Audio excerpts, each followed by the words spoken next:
Korea's outgoing president calls for U.S.-North Korea talks.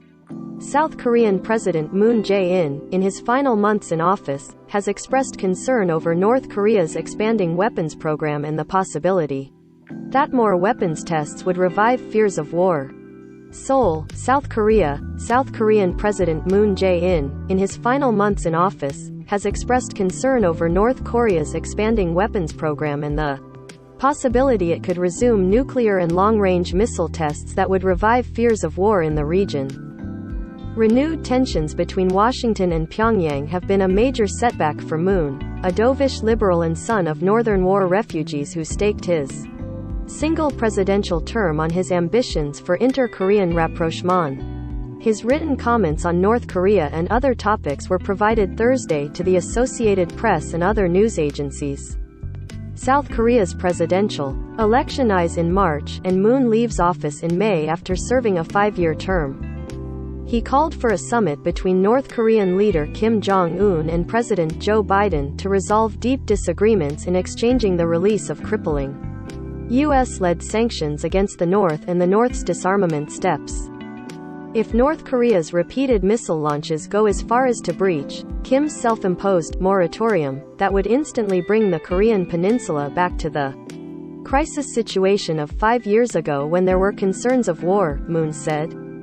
The political leaders of related nations should engage in persistent dialogue in diplomacy to prevent a similar crisis.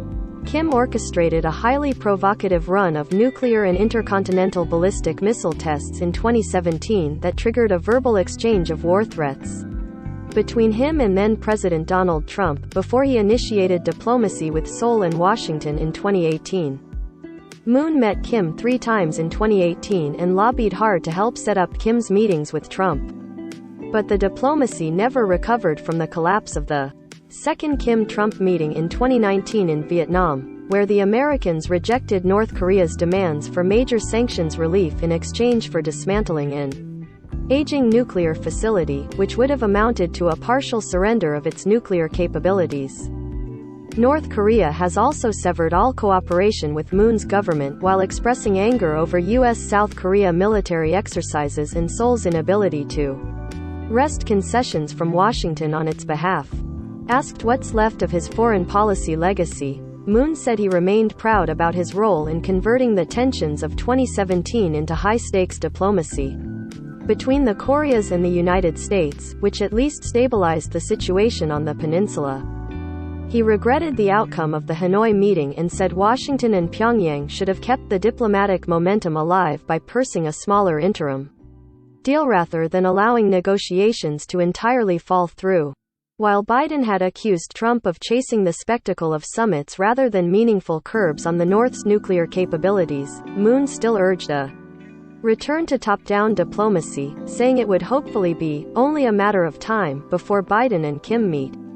He called for South Korea's next government to push for a political declaration between the Koreas, the United States and possibly China to formally end the 1950-53 Korean War, which stopped on an armistice, not a peace treaty. If the North Korea-US talks resume and the leaders of North Korea and the United States historically meet once again, I hope they could reach substantial progress in the denuclearization of the Korean Peninsula, the implementation of a peace process and the normalization of U.S.-North Korea relations. Moon reviving an old pattern of brinkmanship, North Korea kicked off 2022 with a flurry of missile tests before apparently pausing the displays during the Winter Olympics in China, its main ally.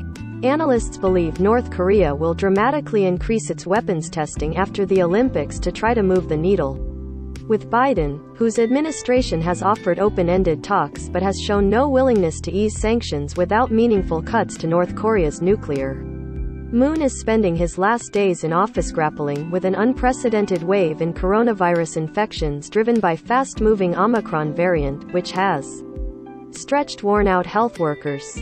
The surge has come after a Delta-driven spread that spiked hospitalizations and deaths in December and early January, which erased the country's earlier epidemiological gains Moon had touted as a major accomplishment. Unlike in those earlier speeches, Moon did not boast about gains made against the virus in his latest comments. He noted that COVID-19 left many people struggling for an extended period, which he said was more regrettable than anything else.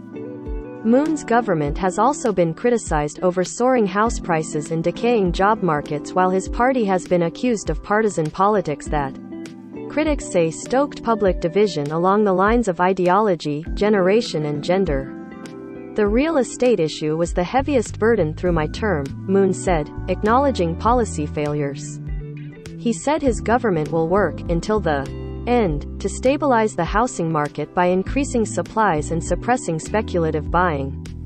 As for his life after leaving office, Moon said he hasn't had time to think about it really, but that he had no plans to stay involved in politics and was not planning to do social activities as a former president.